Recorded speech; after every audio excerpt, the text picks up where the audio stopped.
Welcome back to Any Recapped. Today we will cover the series Fruit of Grisaia. Hope you enjoy. A police officer interrogates Yuji Kazami, a student, to find out the reason behind his visit to the city, despite having no family and friends, and calls him a terrorist. Suddenly, the officer receives a call from the Ministry of Defense Special Organization ordering him to leave the kid. Outside, Yuji finds a lady waiting for him, who then takes him to Mihama Academy. She is the principal of the school, Chizuru Tachibana. Yuji notices that despite it being a weekday, no one is in the building and asks her about the reason.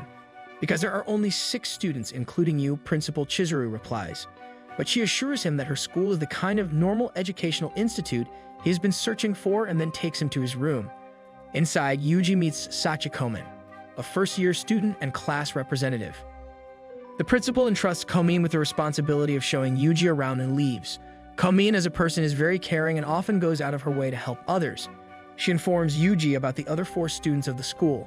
The next morning, like his old routine, Yuji wakes up early, goes out for exercise, and eats his breakfast just like he used to do under his master's supervision. After getting ready for his class, as he steps out of his room, he sees Amain and Makina entangled. They both are opposite to each other. Makina is shy, while Amain is an extrovert. After a brief introduction, he leaves for his class. From outside the class, he observes a girl reading out lines loudly inside as if rehearsing for a play or drama. She is Michiru.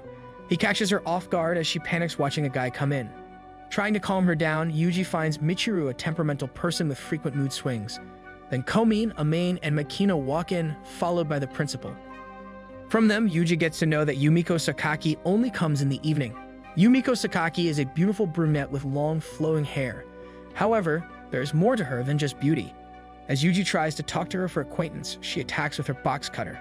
Yuji, though, blocks her as if he was anticipating such behavior. She is different, he acknowledges.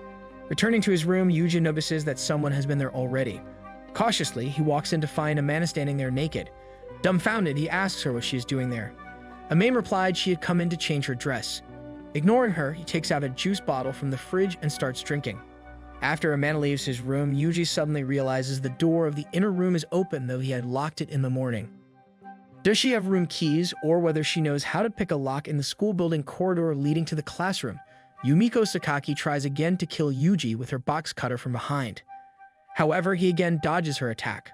Furious, she asks how he can avoid her attack. In reply, he counter-questions her as to why she tried to kill her classmate. Without replying, she leaves, cautioning him to remain on guard. In the classroom, Amain and Komin, upon learning about the earlier incident, advise him to be wary of Sakaki since she doesn't like meddling with people. While talking, Amain constantly tries to seduce Yuji, but he's having none of it and stops her by showing resentment for such childish behavior. Outside in the garden while reading a book, Yuji notices Makina lying down under a tree with an apple, as if she has been knocked out. He comes forward to check if she is okay, only to find out that she is sleeping. Strange girl, he talks to himself and continues reading the book. After a while, she wakes up and starts feeding fish in the fountain. Yuji decides to observe her from behind. However, he has to rush forward to save Makina from falling into the ponds, and she's bending too low to catch a fish. As a sign of gratitude, she gives Yuji her apple and walks away. Yumiko gets furious, watching it from above. She meets the principal and questions the idea behind enrolling a guy in a girl's school. The principal assures her that Yuji is not that kind. Not satisfied with the reply, Yumiko puts an offer on the internet. Whoever provides information about Yuji will get 1 million yen. However, she can't find any useful information about his past, which infuriates her even further and increases her hate for him. Yumiko tries to kill Yuji from behind for the 3rd time, but again he escapes unhurt. To settle the issue, Yuji informs the principal about Yumiko and her attempts to kill him. She tells him about Yumiko's past and her nature, and suggests he go easy on her. Jealousy and rivalries are part of a normal student's life, she informs him. The principal further adds that all the school's students have troubled pasts like Yuji, thus some may take time to feel comfortable. Going back to the class with Amain and Makina, Yuji sees a blonde waving at her. She is JB, short for Julia Bardera, a Ministry of Defense employee. In the classroom, girls are anxious to know about the lady and start questioning Yuji about her. However, he manages to dodge all the questions masterfully. While returning to their rooms, Yuji confronts Yumiko and tries to knock some sense into her brain. He reasons since both of them will be studying in the same class, it is better to be friends than enemies. Though she initially relents but later agrees to his suggestion and bids him goodbye as a sign of a thaw in their relationship. Coming back from his early morning jog, Yuji watches Amain as she tries to unlock his room. He steps backward and tries to find out her motives for breaking in. Is she also trying to kill me? Once inside the room, Amain starts having orgasms and Yuji has to step in to stop her from doing anything naughty. Amain's early morning activities cause Yuji and Makina to get late for class. Thus, all three have to run to avoid getting scolded by the principal. On the way, Yuji and Makina make fun of Amain and how she behaved inside Yuji's room in the morning. In the class, Kamen takes down everyone's orders for lunch and then leaves for the market. After she leaves, Yumiko reminds Amain and Makina that preparing for the afternoon's class is their duty. Hurriedly, they both follow Kamen to get the material for the class ready. Outside in the garden, Yuji hears moans as if someone is having outdoor sex. Thinking it will bring disgrace to the academy, he hurries to catch the culprit. However, he only finds Michiru playing with a kitten. No one is normal here. He talks to himself and leaves. Since he arrived at the academy, Yuji has been deprived of sleep. Makes him talk ungainly without even thinking about what he is saying. The same happens when he says yes to Kamen to prepare him a strap just like Michiru's. Though Michiru tries to warn him, he unconsciously says yes to Kamen, who is overjoyed. When he realizes what he has done, it is too late. She has already prepared the strap. Luckily, Makina passes by and loves the strap when Kamen shows it to her. She asks for it from Yuji, who happily hands it over to her. Phew. After the class, while playing softball outside with other girls, Amain trips over and injures her ankle badly. Yuji comes forward, picks her up, and takes her to the academy's nursing rooms. He straps her ankle tightly so it doesn't get dislocated and asks Amain to take some rest. She objects, asking him not to leave her alone in the room. Then she confesses her love for Yuji, but he is not impressed. Noticing that he is least interested in her, she proposes to become his elder sister and look after his health. Hesitatingly, he agrees. The following day, as Yuji eats his lunch in the class, Amain and Makina walk in with a big box in their hand. Unamused, he asks what's in the box. Makina tells him it is their lunch which Amain has prepared especially for him. Yuji is taken aback. He is not used to such tenderness and affection since the death of his master. Finding him unenthusiastic and unwilling, Amain says it is Aka he decides not to join them, but Yuji, for once, is thinking otherwise. Early in the morning, while returning from his jogging routine, Yuji finds Michiru standing on a cliff, staring at the sea. Surprised, as she doesn't usually behave like this, he walks over to her and asks what she wants. Looking at the sea comforts her and makes her happy, Michiru replies. However, just then, the cat from the academy appears. So you are here for the cat? He teases her. They both sit down and enjoy the scenic view when Michiru opens up about her love for the sea and fear of the sky. In the hostel hall, Yuji discusses with others how Michiru was acting differently in the morning. Makina suggests there might be a possibility of a dual personality with Michiru.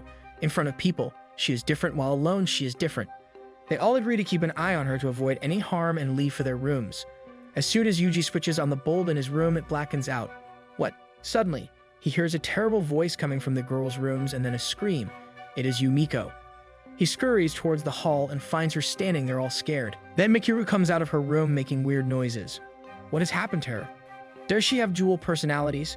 They both bend down and watch her walk past them. It is then the electricity gets restored and Michiru also stops walking. Sensing safety, Yuji bids Yumiko goodbye and walks towards his room.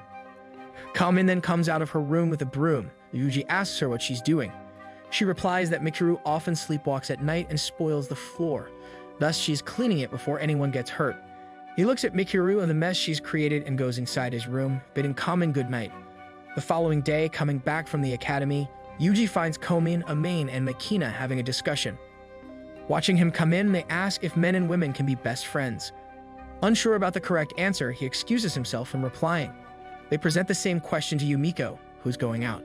Hurriedly, she replied, "I don't know," and left. Then Michiru enters but leaves instantly after handing over her bag to Kamen. Noticing something, Yuji follows her and finds her bending over the fountain, holding her chest. He asks her to come inside as she looks in pain. However, she pushes him aside and rushes forward. He knows where she must have gone. Yuji finds her at the cliff, staring at the sea with her cat. He comes forward and asks Michiru about her health. "I am Ook," she replies, but starts talking strangely about death and its comfort. Something is wrong with her, Yuji thinks. However, it doesn't take long for Michiru to be back to her dumb best. Now she is Ook, says Yuji, and leaves for his room. The death of her cat made Michiru disconsolate. Yuji was hard-pressed to bring her back to the room. After some time, when he comes back to check on her, he finds tablets scattered all over the place. He picks one up and tastes it. Drugs. That's why Michiru was behaving weirdly. The following morning, Michiru is in her usual mood, active and bubbly. Yuji is confused and decides to talk to her. On the academy's roof, while Michiru is enjoying a great view, Yuji comes from behind and forces her to talk about herself in detail, more importantly, about herself. Michiru dodges her question and asks him not to think about the issue too much. However, Yuji wants to find the truth. In the night, Kombe knocks at Yuji's door and shows him a box that Michiru had given her. She further mentions that Michiru asked her never to return the box but to take good care of it. Now it is getting dirty, and she is confused about how to clean it without opening it. Yuji takes the box from her, ensuring that he will take good care of it. He opens it and finds a diary inside. After reading the diary, Yuji goes to Michiru's room and asks her to explain everything. With no way out, Michiru starts telling about her past, which involves her friend Michiru. Michiru had a troubled life. No one loved her. She was always looked down upon, even by her family. At school, she had no friends and was average in her studies. Thus, one day she decided to end her life by jumping off the school roof. Just as she was about to let go, I barged in and stopped her. I told her that one should always enjoy their life, no matter what others say. Soon we became best friends and started hanging out often. However, I had a weak heart. Any trauma would spell my death. When Michiru learned about my condition, she couldn't believe it. For her, life has turned full 360 degrees and returned to where it was earlier, sorrows and despair. Thus, she decided to end her life once and for all. Watching her jump off the roof made my heart stop working. We both were taken to the hospital, and her heart was transplanted into my body. See, she lives in me. I can't do away with her, Michiru informs Yuji. However, he is having none of it. He contends her friend died of her consent, thus letting her remain dead. Why the living Michiru has to carry the burden and can't live freely as per her will? Michiru replies that she can't let go of her friend. Oh, and you shall also die, saying that Yuji forcibly puts a tablet in her mouth. When Michiru wakes up, she finds herself in a box. She shouts for help. Hearing her cries, Yuji replies that he has buried her in her favorite place at the top of the cliff. He is filling the grave up, and soon she will be all alone. Michiru's heart sinks upon hearing Yuji's response, and she starts recounting her past. No, I want to live, yells Michiru and forcefully pushes the top of the coffin. It comes off, allowing her to come out of her grave where Yuji is waiting for her. Together, they both leave for the hostel. Thank you, Yuji, says Michiru. Yumiko Sakaki was born to one of the wealthiest families in the country. Her father is the president of Thin Railway Group. Thus, the Sakaki family was well known and respected everywhere. However, for Yumiko, being a part of the Sakaki family is nothing but a nightmare. Since birth, she doesn't get the recognition she deserves because of her gender. Yumiko's father was always obsessed with having a son who would take over his empire one day. Thus, he completely disowned Yumiko and her mother after her birth. As a result, Yumiko's mother's health deteriorated severely, and she had to be hospitalized. Every day, Yumiko used to visit her mother to make her happy. However, one day as she was about to leave, her mother lamented about giving birth to a girl, not a boy. Yumiko was devastated upon hearing this. No one was willing to accept her as a girl. In the meantime, Yumiko's father married his mistress, and she gave birth to a son. Upon hearing the news, her mother committed suicide out of shame. These events radicalized Yumiko's behavior even further. Non-acceptance from the family had driven her to complete isolation. She didn't like talking to anyone, nor did she like anyone talking about her and her family.